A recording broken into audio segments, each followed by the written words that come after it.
Okay, welcome everybody. Good afternoon. Thanks so much for joining. My name is Alejandra Garcia. I go by AJ, and I'm an associate director at the Center for Justice Innovation. I work in our Office of National Initiatives, and I'm a training and technical assistance provider. I've been in this role for about 10 years now, traveling around the country, supporting treatment courts. I'll call them treatment courts, drug courts, therapeutic courts across the country.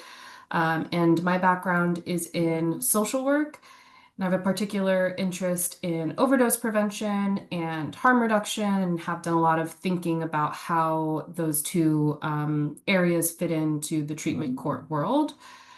And this webinar is a part of a larger grant effort through the Healthcare Authority to support therapeutic courts across Washington State. You may have seen our training website or our risk need responsivity training series that was done by my colleague Colleen Gibbons, or our work around racial and ethnic disparities. So there's been a lot of different components of this grant, and we've been happy to do a lot of good work in Washington over the past couple of years. Hopefully, you might have been able to join last week's session that was led by our colleagues at HCA, the Healthcare Authority, Tim and Sean, who gave a really great overview on overdose prevention and harm reduction, which really laid the foundation for what I'll be talking about today. But just in case you missed it, we recorded the session and we'll be posting it on our training website.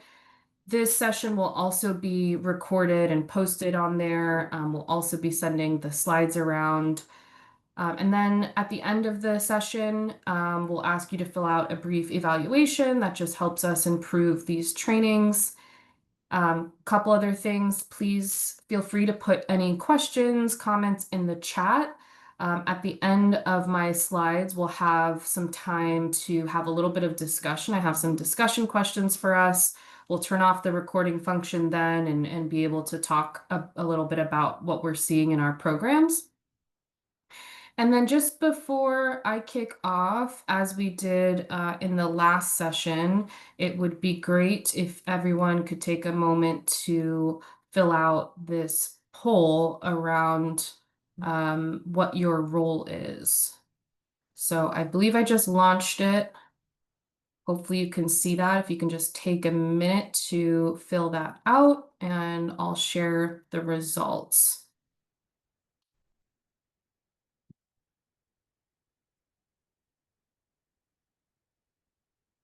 Great.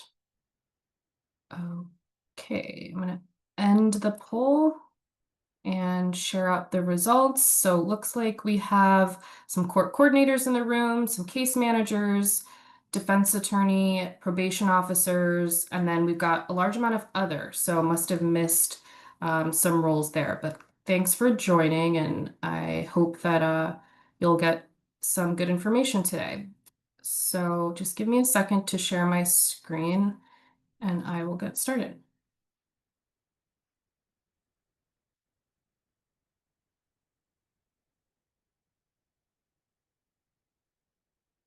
All right,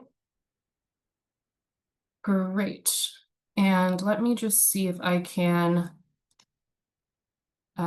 spotlight myself that way.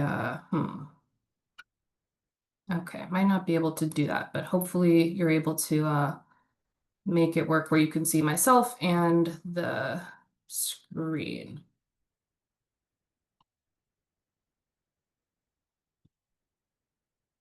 Okay, great. So we're here today to talk about overdose prevention and harm reduction for therapeutic courts. First, as I mentioned last week, we got a good foundation about harm reduction from our colleagues at HCA, but I just wanted to cover this ground again and just set the stage for us. So harm reduction is focused on reducing harms associated with drug use and other behaviors like sexual activity that have always existed and will always carry some kinds of risks. Harm reduction is focused on providing the information and the resources and the environments that are needed to engage in these things safely. And some of the key principles of harm reduction are also very closely aligned with person-centered practices, which we might also be familiar with and which I'll go into a little bit more depth on later, like valuing the autonomy of people who use drugs, which includes also centering their voices in program and policy development. So the folks who might be able to teach us and guide us the most on programs and policies around substance use and treatment are the people with lived experience, the people who are in those programs. And overall, harm reduction is concerned with an improvement in quality of life, which means access to housing and healthcare, income stability, as well as social inclusion and equity along the lines of race, gender, sexuality, and other identities. So these are some of the core principles of harm reduction. And then taking a look at some core practices. So one of the main harm reduction practices that we know of that comes to mind, right, is overdose prevention, which includes the testing of substances and in some places in the world, safe consumption sites, right, which was talked about last week, as well as naloxone. Overall, harm reduction practices are intended to be low barrier, meaning that they're easily accessible. There's not a lot of barriers to entry, and they're typically focused around, as I mentioned, drug user and sexual health education and supplies.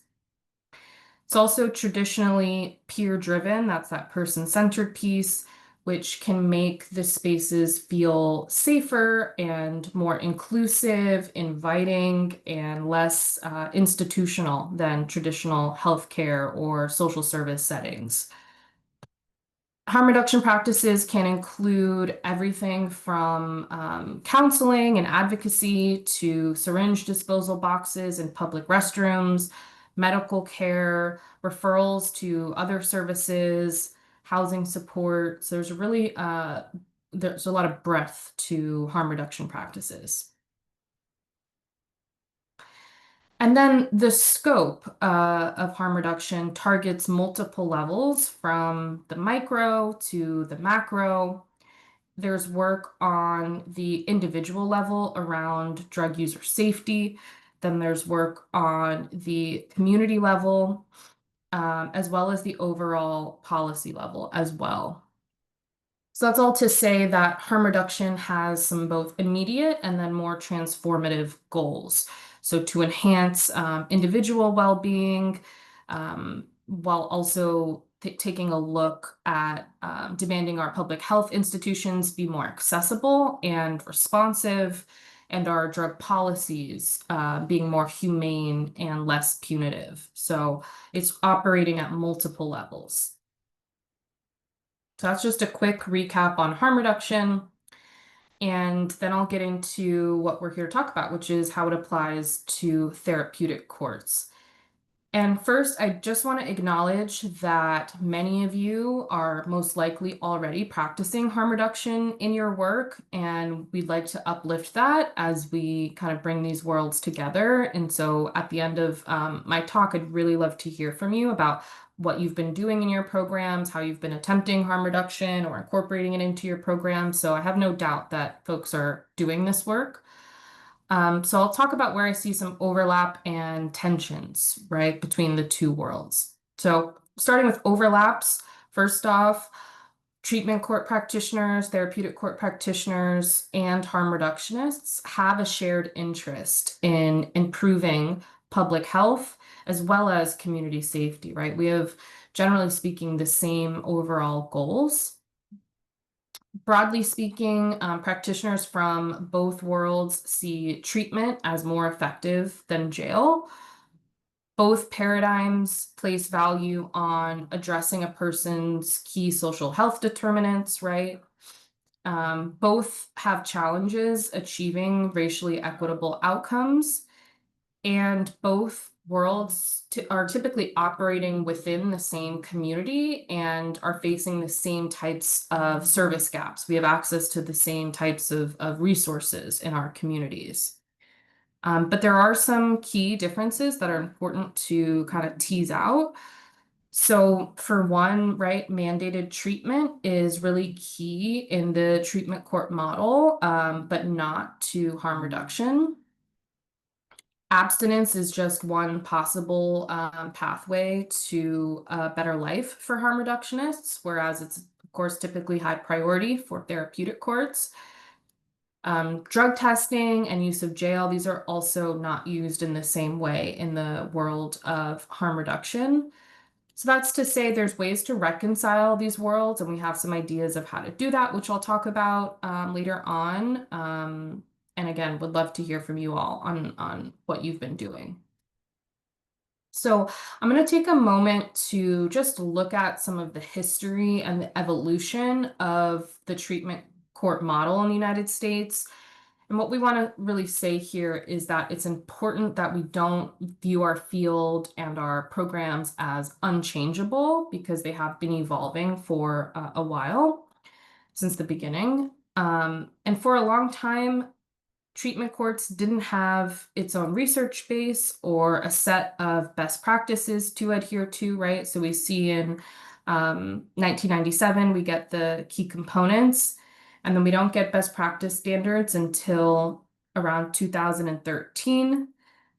For a while, many treatment courts didn't allow the use of addiction medicine, right? That came around more recently. In the past 10 years, there's been a big focus on making sure that treatment courts are allowing medications for opioid use disorder or medication-assisted treatment. Only recently has the field started thinking about addressing racial and ethnic disparities and made a bigger effort around that. And then, as we know, this year we got a new set of best practice standards that continues to make some changes to the model.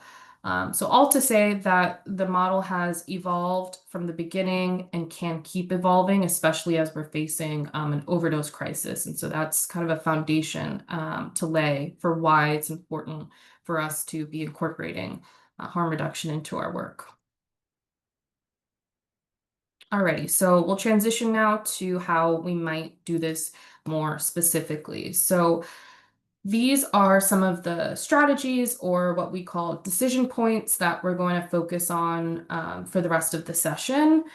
And these are all harm reduction strategies that we see as viable and valuable for your programs. Each of these could be its own presentation, right? So just kind of be scratching the surface and getting some initial ideas out, but really hope to just offer some places to start here. So beginning with person-centered treatment, which again, I mentioned is a core principle of harm reduction, right? Uplifting drug user voice and choice. So this is really centered around building an authentic partnership with our participants and breaking down the barriers that might exist between us and them. Again, have faith that you all are working towards this already in your programs. But what this can look like is collaborative decision making with our clients, making sure that they have a voice in setting goals for themselves. What does that look like for them? We have certain goals for them. Of course, we have certain program requirements, but what does it look like to incorporate their own goals into treatment planning? Trust building is huge, which might involve a bit of breaking down of those power dynamics and being flexible around treatment planning in particular. These goals are most likely easier for some roles than others. So, for example, case managers and court coordinators, peers, treatment providers might be better positioned to do some of this and to develop that therapeutic alliance that's really key than, let's say, attorneys or judges, right? So this might lend itself better to particular roles. And just to break that down a little bit further, What we're looking at here is developing individualized treatment plans that have meaningful participant input, right? So not necessarily a one-size-fits-all approach to treatment planning, but really being as individual as we can. So what that might look like is agreed upon treatment goals, the level and type of care and metrics of success. And thanks, Sarah. I see your note in the chat about my audio. Um, Okay, that's good to know, Krista. I will try to speak up. I'm not getting an unstable notice, so hopefully. A couple quick, yeah, breaks in your audio. So I Okay. didn't, maybe you were using a headset or something, but just wanted to flag that. It might just be me. Sorry. Okay, no problem. Might be picking up some background noise too and cutting out at certain points. Sorry about that. There might be a function where you can turn on the captions as well, if you're having trouble hearing me. Thanks, Sarah. Okay, so I was just talking about individualized treatment plans and just thinking about the metrics of success that are important to the client, right? So I'll talk in more depth about measures of success, but just keeping in mind what those might be and how that might be individual to a person, right? We can think of plenty of examples of that. Maybe repairing relationships or picking up hobbies, getting back in touch with religion or spirituality. So lots of different ways that folks might want to look at their own success and set their own goals that can really get them involved in their own treatment. And then ensuring that our plans, when the time comes, are flexible and account for the non-linear nature of recovery. I'll go into more depth around responding to setbacks, but just ensuring that we have some flexibility there. And then considering overdose risk when setting the pace of treatment. So too much might be too soon, too much too soon might increase a person's risk, right? So really keeping that in mind. We don't want to impose any additional overdose risk to our participants. So just some places to start there is when it comes to person-centered treatment planning. And then moving on to overdose prevention. So we got a really great foundation last week from our colleagues at Healthcare Authority on overdose and overdose prevention. So I just want to take a moment to reiterate some of that information, just in case you missed it, and then we'll talk about how it ties into the therapeutic court context.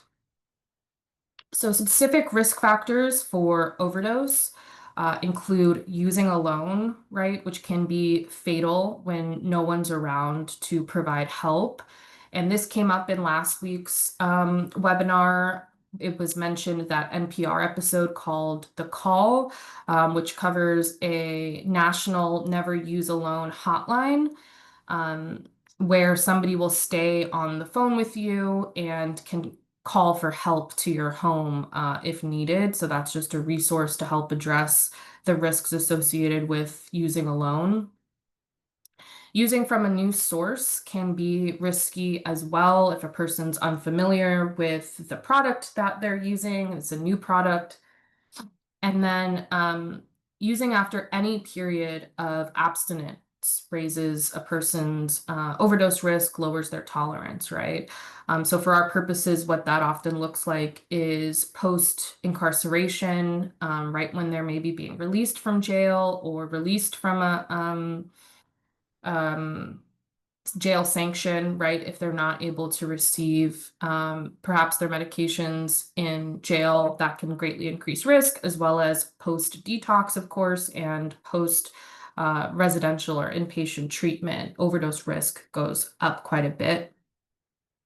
Polysubstance use or using lots of different substances at once can also greatly increase a person's likelihood of overdose and contribute to that suppression of breathing that occurs when somebody has an overdose, as well as poor general health. So these are some important risk factors that can be talked about with our participants. And then some general guidance when it comes to overdose prevention. This is actually from the CDC, so this is speaking kind of broadly, but firstly, upstream prevention, right? And this is the ideal, that we address the reasons that people seek out drug use in the first place, and especially risky drug use. So, addressing those social drivers, things like trauma, addressing somebody's mental health, making sure that they have housing, unemployment, isolation, right? All of these factors might lead somebody to use substances in risky ways. So, the ideal would be to address those things upstream. Um, and then raising awareness around risks. So those risks that I just went through, making sure that people are aware of those, as well as supply contaminants when there's something going around in the community that's known to be contaminated. And I see a question in the chat about the training website. Maybe if Sarah or Rachel are on the call, you could drop that link in. And when it comes to supply contaminants, Sarah also has a link maybe that you can drop around the community drug checking network that is very relevant to this point. And I'm going to bring that back up later in case you miss it now. But there's a statewide network that takes a look at testing the supply and keeping folks aware of what's out there. And then reducing stigma and improving access to medications for opioid use disorder. Stigma plays a huge role in overdose as far as shaming folks into using alone or under more dangerous circumstances or not asking for help when needed. So addressing stigma is super important, including culturally tailored traditional practices, spirituality, and religion when appropriate, in addition to treatment. So what we know is that the most recent overdose crisis after 2020 in the COVID period really affected Black and Indigenous populations the most. And so this tip is really for those groups specifically. And then naloxone distribution and education, right? We got a really great demonstration last week from Tim and Sean around Narcan and how to use it and the way that it reverses an overdose and saves lives. So it's a really great tool to have available. And then lastly, fentanyl or xylazine test strips can help people who use drugs better understand what's in their supply. So these are, generally speaking, some prevention strategies. And then I want to speak about the context in which therapeutic courts fit into this picture and what we might be able to do about overdose prevention. So, therapeutic courts are pretty uniquely positioned. We get people at a crisis moment, right? Maybe after an arrest, at a moment when the individual might be open to and interested in treatment. And then we keep them for quite a while. So we have a lot of time to work with them. We're in a pretty unique position in that way. And compared to many public health models, therapeutic courts tend to be well funded, staffed, and resourced. And you might be thinking, oh, I'm overworked and understaffed and under-resourced, which is also can be very true. But when we're thinking about other types of community-based public health models, therapeutic courts tend to be quite resourced. And they're offered a wide range of training and education opportunities. They tend to be subject to oversight and quality assurance standards. So overall, in a good position to do something about overdose and to really have an impact. But there are limitations, of course. Therapeutic courts can't make the drug supply less toxic or control what happens after somebody leaves us, nor correct for all other system failures, right? So we're working within a particular context. We're in a good position, but we have some limitations. So where does that leave us? Here are some ideas about what we can do. Therapeutic court team members can be trained in naloxone administration. I would definitely bet that the majority of folks on this call have received some type of naloxone training. There can also be members of the team that stay informed of local drug trends and alerts, right? That's what I was mentioning around alerts to understand if and when there's a toxic supply that's going around. There can be a team member that circulates relevant research or reports to the rest of the team. There's new information coming out all the time. So who is getting that info out? When are we talking about that research as a team? And then maintaining a map of key resources that you might be able to offer your participants. And maybe a case manager or a peer or a treatment provider can speak with your participants about naloxone, rescue breathing, what's called drug set and setting, and ways to stay safe while using. I know that's a tricky topic for folks, right? We have a requirement that folks not use drugs in our programs, but safety planning can be really important as far as keeping folks alive so that we have the opportunity to even work with them and work towards their goals. Okay, and then connections to harm reduction organizations. So what we want to uplift here is developing formal or informal partnerships with your local harm reduction agencies. Again, you may already be doing this, but you may not. So this is an opportunity to think about what's out there, and what this can do is allow you to more closely understand some of the trends that are in your community, might be able to have access to increased peer support as well as any types of overdose prevention tools. And then I was going to uplift here what I believe Sarah dropped into the chat, the Community Drug Checking Network, which gives a lot of very helpful information, which is at a statewide level. So just want to make sure that you pair that with connection and discussion with your local folks as well. Alrighty, and then on to case management. So here, are we keeping an eye on some of the various social and health determinants that might pose an overdose risk? So I covered this before, but things like poverty or lack of access to housing, limited social supports, we know racism is a factor. So these are important conversations to be having throughout the program. And there are a lot of practices that fall under the umbrella of case management. But what I want to focus on is how we're responding to treatment setbacks. So it's super important to figure out what's happening with the client when they have a setback. Every recurrence of use or treatment setback has some DNA to it that might help us figure out what else is going on with our clients. What were the factors that led up to that might still be present and potentially be posing an overdose risk? Every setback is really an opportunity to safety plan, which we can't do unless we really know what's happening with them. And it's important that these conversations are not only around relapse prevention, so not only around how, to not use, but also overdose prevention and preparing for uh, every possibility. So just to take a closer look at that, what I'll mention here is around stabilizing, learning, and responding.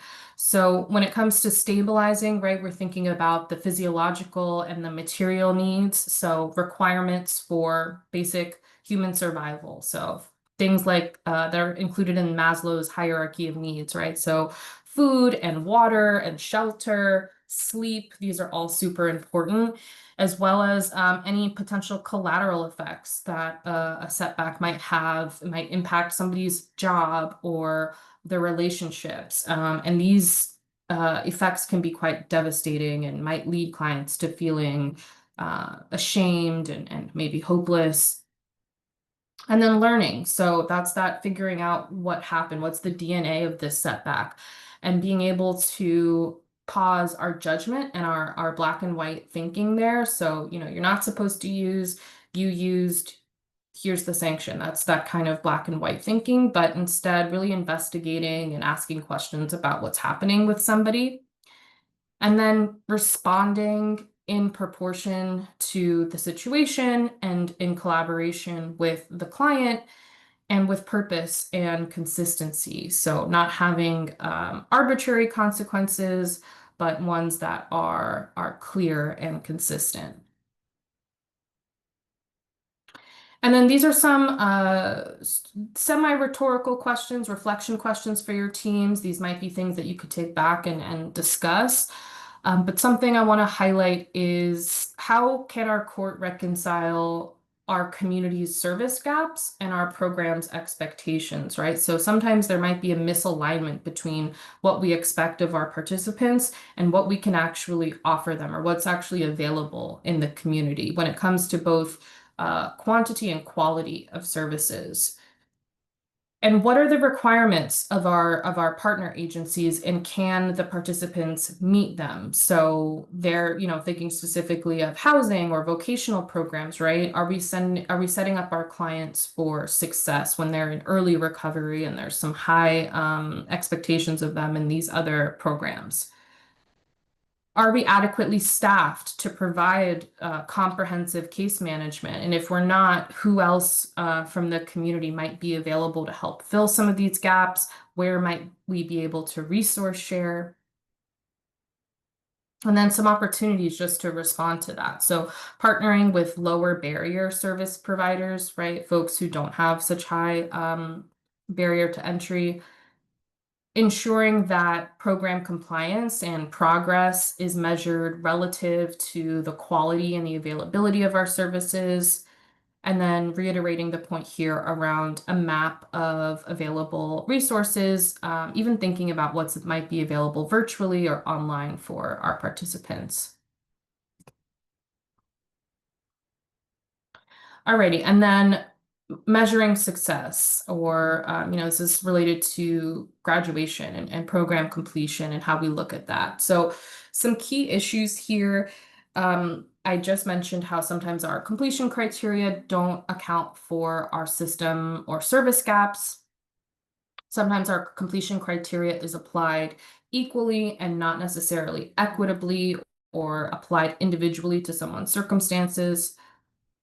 Typically across the board, therapeutic courts have racially disparate outcomes. So just really taking a closer look at that and our data.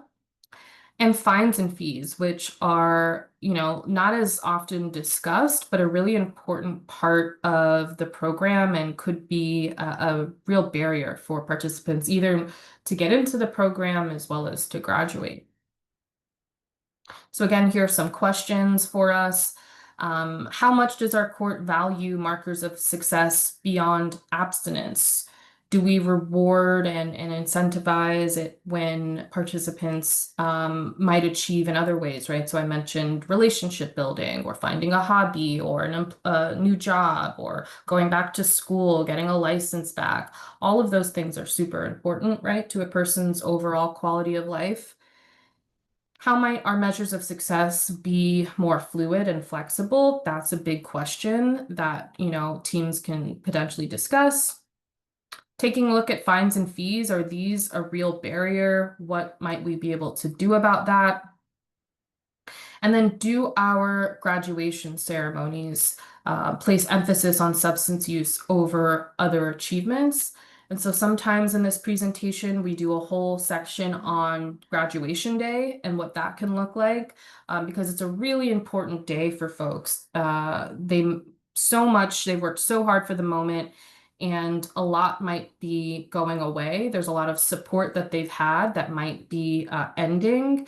And it's important that a person understand all of the value and the worth that they have in addition to their sobriety, so that if their sobriety slips one day, they can fall back on all that they've achieved and accomplished as a part of the program. So opportunities, ensuring that graduation criteria includes some broader health and social outcomes.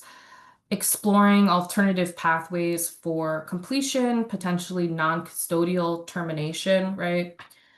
Reviewing existing graduation criteria against dropout or termination data. So, taking a look at your data is really important, and just understanding and digesting what's in there. Okay, so those were all some of the ways in which we see harm reduction fitting into your programs. And I would love now to either take some questions as well as ask some questions in the chat. So just give me a moment to drop some questions in the chat, and please feel free to come off of mute and ask any questions you might have.